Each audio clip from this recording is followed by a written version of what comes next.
más informe.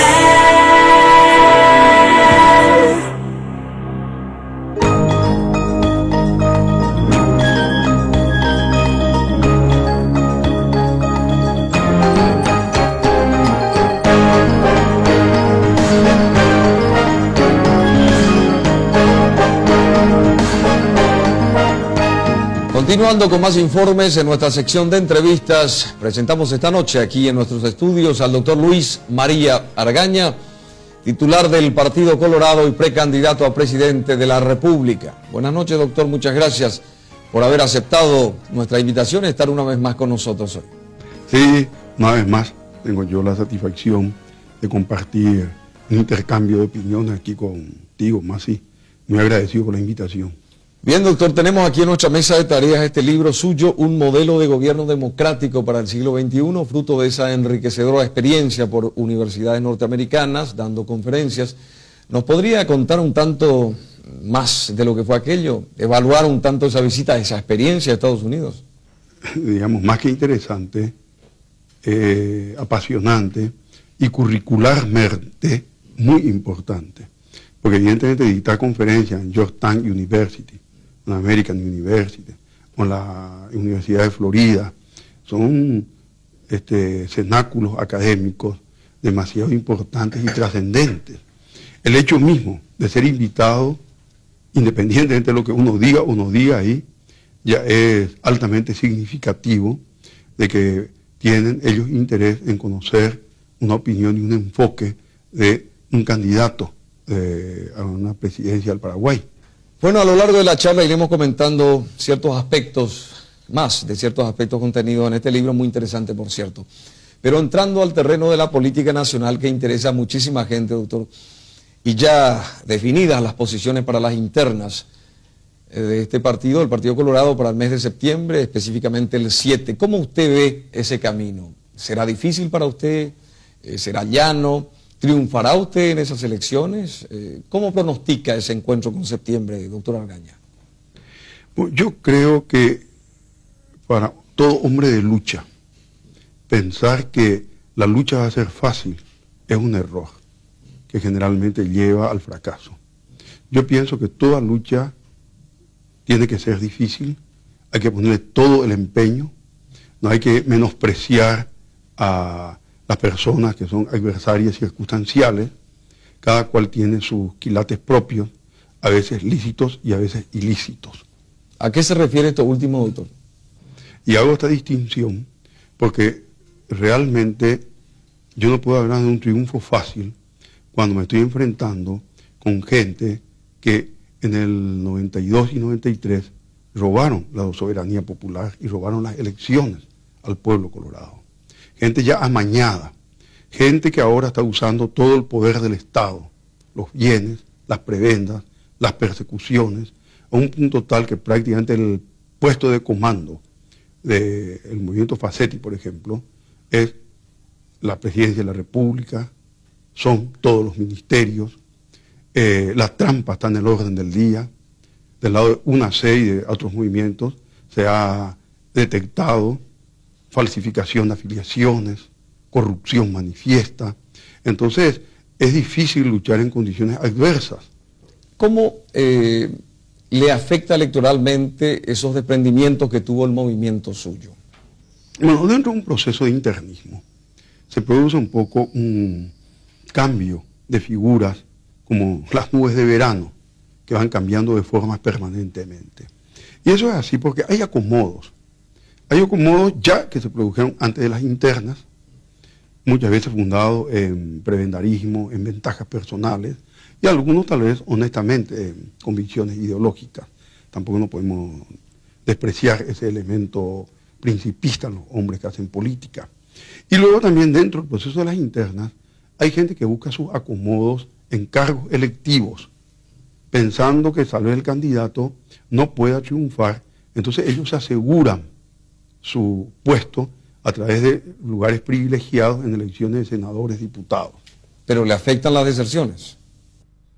Bueno, yo diría de que, primero que son todos colorados, segundo, de que a nuestro movimiento nos ha fortalecido la salida de mucha gente, porque hemos limpiado un poco los establos de nuestro movimiento, que siempre, como en todo movimiento, tiene una parte un poco negra, una parte que conviene depurar. Doctor, ¿qué aporta la chapa suya a la inclusión de Nicanor Duarte Frutos? ¿Cómo se llegó a ese consenso? ¿Cómo evaluaron la participación del doctor Duarte Frutos?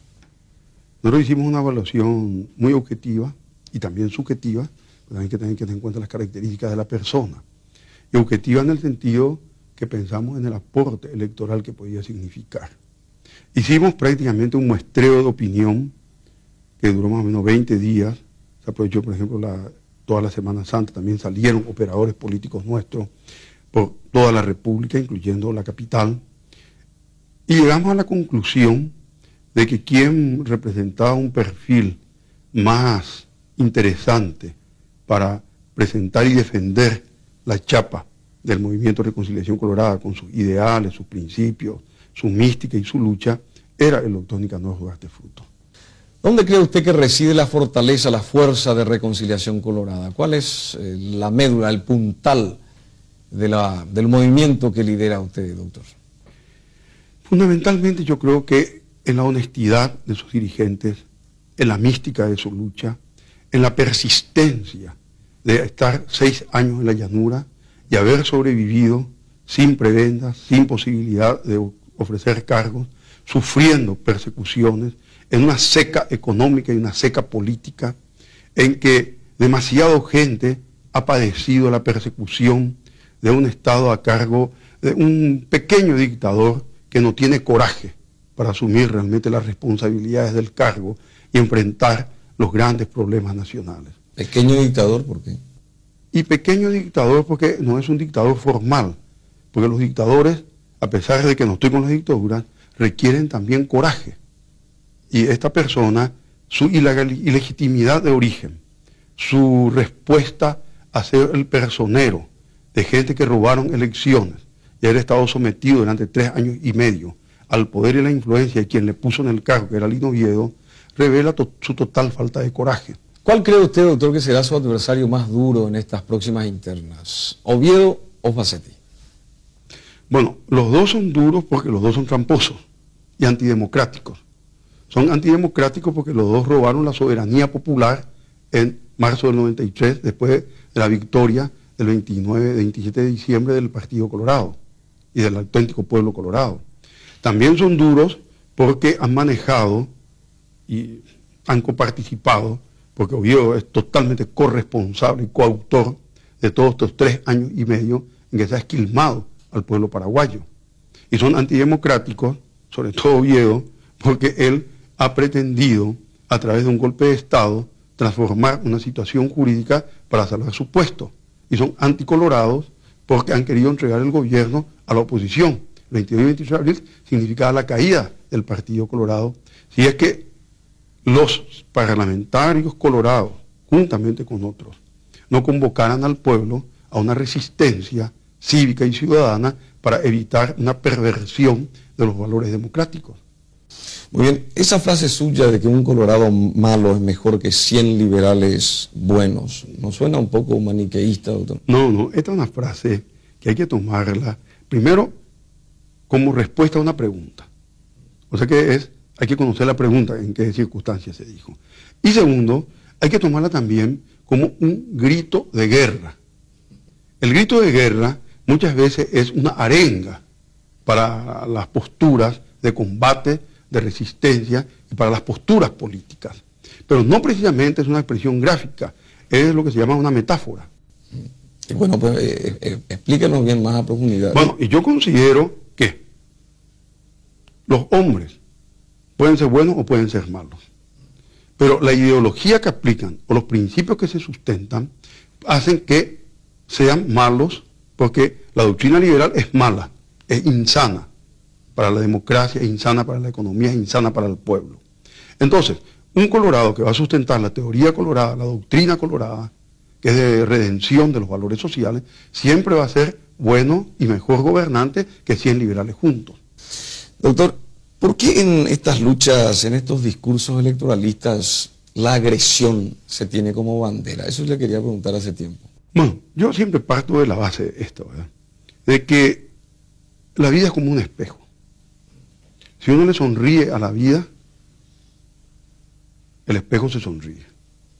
Si uno le pone cara de enojado, el espejo pone cara de enojado. Bueno, entonces, ¿qué pasa? Que la agresión comienza de los otros campos. Entonces, cuando uno ve un rostro agresivo y agrio, entonces uno también tiene que responder como la imagen del espejo.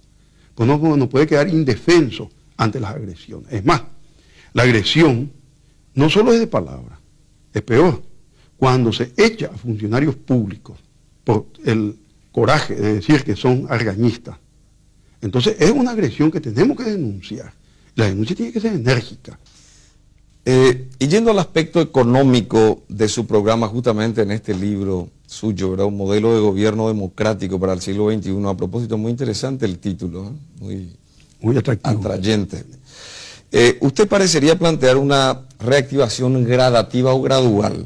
Primero en el sector primario, agrícola, digamos, y luego en el sector industrial. ¿Cómo usted explicaría? Y es verdad, porque está comprobado que las sociedades agrícolas o agropecuarias son las más pobres. Entonces nosotros tenemos que saltar de este estadio, que es hasta casi pastoril, para pasar a un estado preindustrial. No podemos hacer que nuestro país siga siendo productor de materias primas primarias. Pastoril. Entonces nosotros tenemos que pasar a un estado, no digo yo saltar a la gran industria, porque eso también sería un sueño fantástico, pero tendríamos que ir preparando, educando a nuestra gente para superar el estado agropecuario, pastoril, como dijimos, casi pastoril, para entrar en el periodo o el proceso o estadio preindustrial, de manera a ir mejorando las condiciones de vida de nuestro pueblo. Y decir que es un error entonces lo del Mercosur, así como estamos. Bueno, Mercosur yo pienso que va a ser sustituido por el ALCA, porque el ALCA realmente es un proyecto que nace en la Cumbre de Presidentes. Creo que tiene su origen en el gobierno de los Estados Unidos, no estoy muy bien informado de eso, pero usa ya lenguajes que nosotros compartimos. Por ejemplo, ya reconoce la existencia de la pobreza en Latinoamérica, que eso antes ningún documento reconocía, y es una verdad cruel en lo que la sufren. Reconoce ya la necesidad de la solidaridad entre los pueblos. Usa términos como, por ejemplo, de que el fuerte debe ayudar al débil para que haya un equilibrio en el manejo de la humanidad. Que la igualdad de oportunidades no solamente es para los hombres, sino también para los países. Y da un sentido humanista a la integración de los pueblos. Y por su libro también nos enteramos que usted se adhiere al keynesianismo, que es un poco la intervención del Estado en la producción de empleos a través de obras públicas. ¿Cómo es eso, doctor?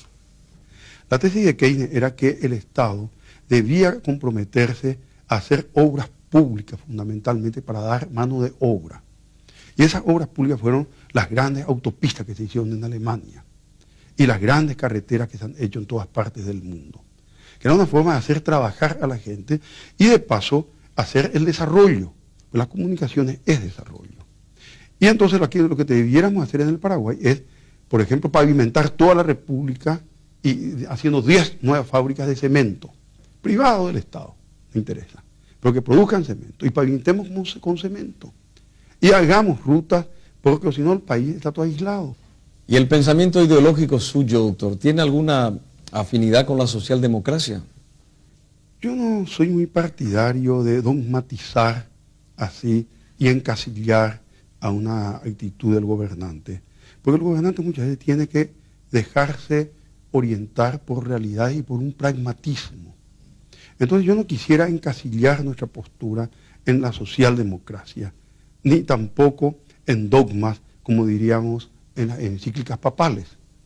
Si bien yo reconozco en mí una fuerte influencia de las encíclicas sociales de la Iglesia. Tampoco eso no quiere decir que soy demócrata cristiano, ¿verdad? Pero yo creo que se puede recoger lo bueno que tengan doctrinas como la doctrina social de la Iglesia, como la socialdemocracia, y en fin, de otros tipos de orientaciones políticas, recogiendo todo lo bueno que beneficia al país. A nivel internacional,